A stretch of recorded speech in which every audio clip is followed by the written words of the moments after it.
నమస్తే. శ్రీ గురుభ్యో నమః. శ్రీమాత్రే నమః. ఆదిత్యాయ చ సోమాయ మంగళాయ బుధాయ గురు శుక్ర శనిభ్యే రాహవే కేతవే నమః.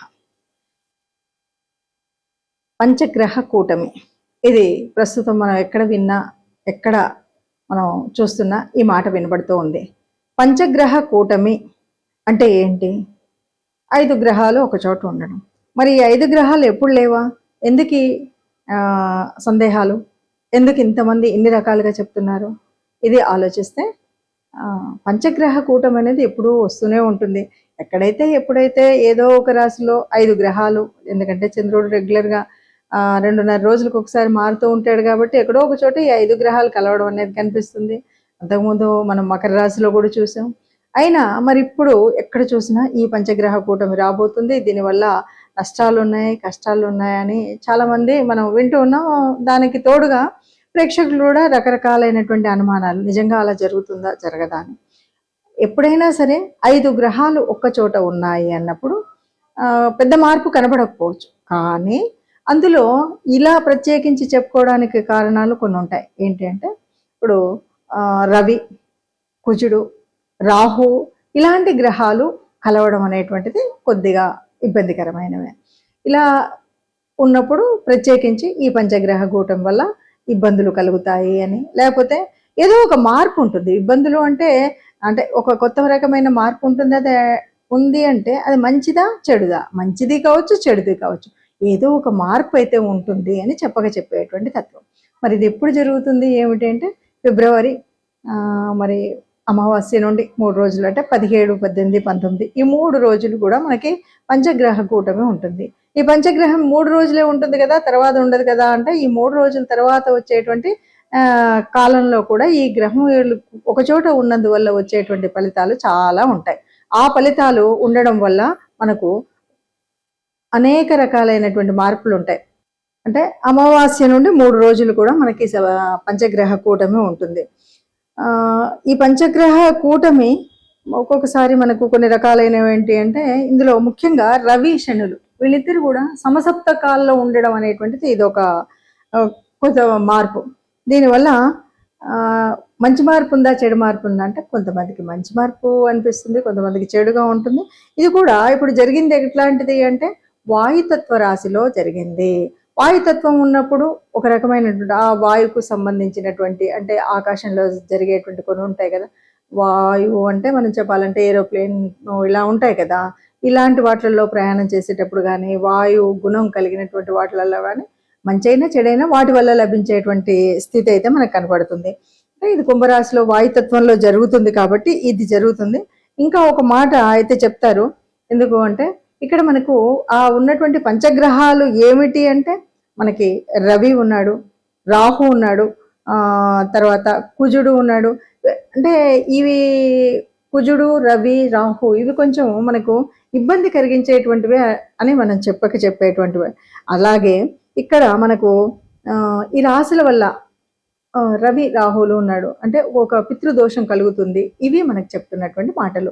ఇవన్నీ కూడా మనం ఇప్పుడని కాదు, ధర్మసింధు అలాంటి గ్రంథాల్లో కనుక చూసినట్టయితే మనకు కనిపించేటువంటిది ఏంటంటే, ఎక్కడైనా సరే ఈ గ్రహాలు ఒక చోట ఉన్నప్పుడు వచ్చేటువంటి ఇబ్బంది ఏమిటి అనేది మనకు తెలుస్తుంది. సరే, ఇది ఏది ఏమైనా ఇది ఒకేసారి ఒకే చోట ఒకేలాగా ఉంటుందా? ఇది అన్ని రాశులకు, 12 రాశులకు ఒకేలాగా ఉంటుందా అంటే, ఇది ఒక్కొక్క రాశికి ఒక్కొక్క లాగా కనిపిస్తుంది. అందులో కొన్ని బాగా మంచిగా అనిపించేవి ఉండొచ్చు, అంటే చాలా బాగుంది ఈ టైంలో మాకు అనేలాగా ఉండొచ్చు. కొంతమందికి యథావిధిగా ఉంది, ఇంతకుముందు ఎలా ఉందో ఇప్పుడు ఇలాగే ఉంది అనిపించవచ్చు. మరికొంతమందికి చాలా కష్టతరంగా, క్లిష్టతరంగా ఉంది అన్నట్టుగా ఉండొచ్చు. మరి ఈ తేడాలు ఎలా ఉన్నాయి, ఎవరికి ఎలా ఉంటాయో ఒక్కొక్క రాశికి మనం, అంటే 12 రాశుల వరకు ఎలా ఉన్నాయో చూద్దాం. తదుపరి రాశి కర్కాటక రాశి. కర్కాటక రాశి వారికి అష్టమంలో, అష్టమం అంటేనే కష్టాలు తెచ్చేటువంటిది అని మనకు తెలుసు. అష్టమ స్థానం ప్రమాదం కాబట్టి ఇక్కడ ఎలా ఉండాలి ఏంటి అంటే, మిమ్మల్ని ఏదో ప్రమాదం చాలా కర్కాటక రాశి వారు భయానకంగా ఉంది అని చెప్పడం కాదు. ప్రమాదం అని మరి అలాంటప్పుడు ఎందుకు చెప్పాలి అంటే, జాగ్రత్తగా ఉండడం కోసం. మరి ఏం ప్రమాదం అంటే ఏదో అయిపోతుంది అని కాదు, ఆరోగ్యరీత్యా కష్టాలు రావచ్చు. ఎందుకంటే ఇప్పుడు ఉన్నటువంటి పరిస్థితుల్లో ఏ రోజు ఎప్పుడు ఎలా ఉంటుందో తెలియదు. అనారోగ్యం కొద్దిగా అనిపించినప్పుడే ఆ అనారోగ్యాన్ని అలాగే నెగ్లెక్ట్ చేయకుండా కొద్దిగా వైద్య సలహాలు తీసుకోవడం, వైద్య నిపుణుల దగ్గరికి వెళ్ళడం అనేటువంటిది చేసినట్టయితే ఆ తీవ్రమైనటువంటి ఇబ్బందులు రాకుండా మనం ముందుగానే జాగ్రత్తగా ఉండేటువంటి అవకాశం ఉంటుంది. ఇంక ఇది ఒక్కటేనా అంటే ఇంకొక పని, మనం చాలా వరకు ఎప్పుడు కూడా మనుషులం కాబట్టి ఆశ ఎక్కువ కాబట్టి ఒక్కొక్కసారి ఇన్వెస్ట్మెంట్ చేస్తే లాభం వస్తుంది అని మనం కొత్త కొత్త వాటిల్లో ముందుగా ఈ షేర్స్ ఇలాంటి వాటిల్లో పెట్టేవాళ్ళు, కొన్నిట్లలో అంటే తక్కువ పెట్టుబడి పెడితే ఎక్కువ లాభం వస్తుంది, ఇలాంటి ఆశ మనకు కలగొచ్చు. ఎందుకంటే రాహు ఉన్నాడంటేనే ఏదో ఒక రకమైన ఆశలు పెట్టేస్తుంటాడు. ఆ ఆశలతో ఊహలతో బతికేటువంటి కాలం అనిపించేటువంటి పరిస్థితి ఉంటుంది. మరి అలాంటప్పుడు 8లో ఉన్నటువంటి ఈ స్థితికి ఏమవుతుంది, చాలా రకాలైనటువంటి ఆలోచనలు వస్తాయి. కాబట్టి మనం వద్దనుకున్నా, గట్టిగా ఉన్నా కూడా ఏదో ఇన్వెస్ట్ చేయాలి, ఏదో సంపాదించాలి అనుకుంటాం. అప్పుడు ఏమవుతుంది, ఉన్నదంతా ఊడిపోతుంది. కాబట్టి అనవసరపు ఖర్చులు ఎక్కడ పెట్టకూడదు అక్కడ పెట్టకూడదు. అలాగే ఆరోగ్యాన్ని జాగ్రత్తగా కాపాడుకోవడానికి ప్రయత్నం చేయాలి. అంటే జాగ్రత్తగా కాపాడుకోవడం ఏంటండి, ఎలా తెలుస్తుంది అంటే ఒక్కొక్కసారి మనం ఎక్కువగా తీవ్రంగా పనిచేస్తూ రాత్రుల్లో నిద్రపోకపోవడం, ఒక్కొక్కసారి ఎండల్లో పనిచేస్తూ ఉంటారు కొంతమంది, వాళ్ళు ఆ ఎండలో తిరగడం, వచ్చేటువంటి కాలం ఎండాకాలం కాబట్టి వీటి వల్ల అనారోగ్యం వచ్చేటువంటి పరిస్థితి. అంటే తగినటువంటి విశ్రాంతి తీసుకుంటూనే పనిచేస్తూ ఆరోగ్యానికి ఏదైనా కాస్త చికాకు లేకపోతే కొద్దిగా ఇబ్బంది ఉంది అన్నప్పుడు డాక్టర్ల సలహా తీసుకోవడం మంచిది.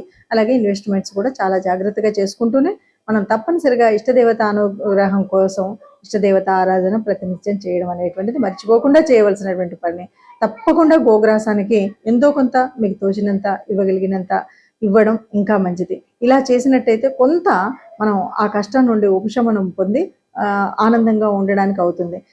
అన్ని రాశుల కంటే కూడా ఈ రాశి కాస్త జాగ్రత్త చెప్పడం అయితే తప్పనిసరిగా చెప్పాలి. ఏమంటే ఆరోగ్య రీత్యా అలాగే ఆర్థిక రీత్యా, అంటే డబ్బుల్ని ఇష్టం వచ్చిన చోట ఇష్టం వచ్చినట్టు ఖర్చు పెట్టడమో లేకపోతే పోగొట్టుకునేటువంటి పనులు కూడా ఉంటాయి. ఒక్కొక్కసారి ఎవరినో నమ్ముతాం, ఎవడు పడితే వాడిని నమ్మేసి ఏదో ఒకటి పెట్టుబడి అని ఎక్కడో ఇవ్వడం అని ఇలాంటివి మాత్రం చేయకుండా ఈ 3 నెలలు జాగ్రత్తగా ఉన్నట్టయితే మీ ఆరోగ్యం మీ డబ్బు జాగ్రత్తగా ఉంటుందని చెప్పొచ్చండి. మరి ఇలా ఉన్నప్పుడు ఏదైనా కష్టం అనిపిస్తుందా, నష్టం అనిపిస్తుందా అంటే సహజంగానే మనకు జన్మ జాతకంలో ఉన్నటువంటి గ్రహాల తీరు వేరున్నప్పుడు ఒకే చోట ఇలాగా కూటమిగా ఇన్ని గ్రహాలు ఉన్నప్పుడు ఉండేటువంటి తేడా ప్రతి చోట ఉంటుంది. అది జన్మలో ఉందా, సప్తమంలో ఉందా, అష్టమంలో ఉందా, షష్టమంలో ఉన్న దాన్ని బట్టి కొన్ని మార్పులు ఉండొచ్చు.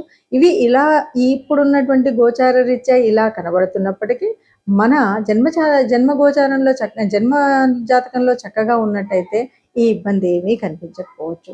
ఏది ఏమైనా మనం ఎందుకు చెప్పుకోవడం అంటే ముందు జాగ్రత్త కోసం చెప్పుకోవడం. అంటే ఈ సమయాల్లో ప్రయాణాలు చేయకుండా ఉండడం కోసం కానీ, లేదా పరిస్థితి ఇలా ఉంది కాబట్టి అనుకోకుండా వచ్చేటువంటి కష్టాలను తట్టుకోవడం కోసం, ఆర్థికంగా కానీ ఆరోగ్య రీత్యా కానీ వచ్చేటువంటి నష్టాలు అవి రాకుండా ఉండడం కోసం చేసేటువంటి ఫలితాన్ని మనం పొందేటువంటి ఫలితం కోసం చేసేటువంటి ప్రయత్నమే ముందుగా చెప్పుకోవడం.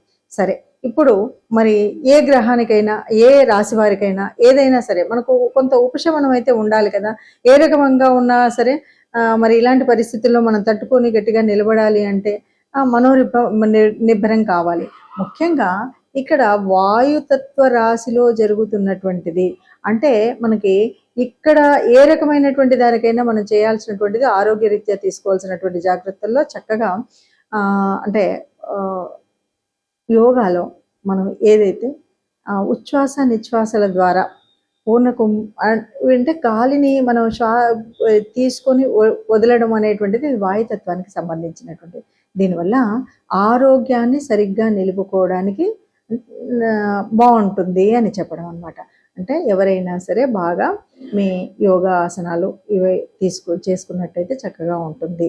ఇంతేనా మరి అంటే మనం శారీరకంగా దీని గురించి చేసుకుంటున్నాం, కానీ గ్రహాలు అనుకూలించలేదు కాబట్టి ఆ దైవానుగ్రహము కావాలి, గ్రహాల యొక్క అనుకూలత కూడా కావాలి. కాబట్టి తప్పనిసరిగా ఈ 3 నెలలు ఏ రాశి వారైనా వీలైనప్పుడల్లా మనం నవగ్రహ మండపానికి వెళ్ళడం అనేటువంటిది కనుక చేసినట్టయితే ఇబ్బంది లేకుండా ఉంటుంది. నవగ్రహ మండపానికి వెళ్ళడం, నవగ్రహాల చుట్టూ ప్రదక్షిణ చేయడం, ఇలా చేయడం. అలా కాదు, ఈ మధ్య కాలంలో మనకి ఏదైనా పండుగ వచ్చినప్పుడు శివరాత్రి వస్తుంది, లేదు శివరాత్రి దాటిపోయింది, ఈ మాసం అంతా ఉంది అనుకున్నప్పుడు కూడా, అంటే ఈ మాసంలో మనం ఎప్పుడైనా ఆరాధించవచ్చు. కాబట్టి మనం చేయాల్సింది ఏమిటి అంటే ఏదైనా సరే దానం ధర్మం, ఈ దాన ధర్మాలు చేయడం, గోశాలకు వెళ్ళడం, ఇలాంటివి చేసినట్టయితే మనకు అనుకున్నటువంటి, అంటే తప్పనిసరిగా ఈ పంచగ్రహ కూటమి ఇలా ఉంది కాబట్టి నాకు సప్తమంలో ఉంది, నాకు అష్టమంలో ఉంది, దీనివల్ల ఈ నష్టం వస్తుంది, కష్టం వస్తుంది అనుకున్న వాళ్ళందరికీ కూడా ఏ ఇబ్బంది రాకుండా,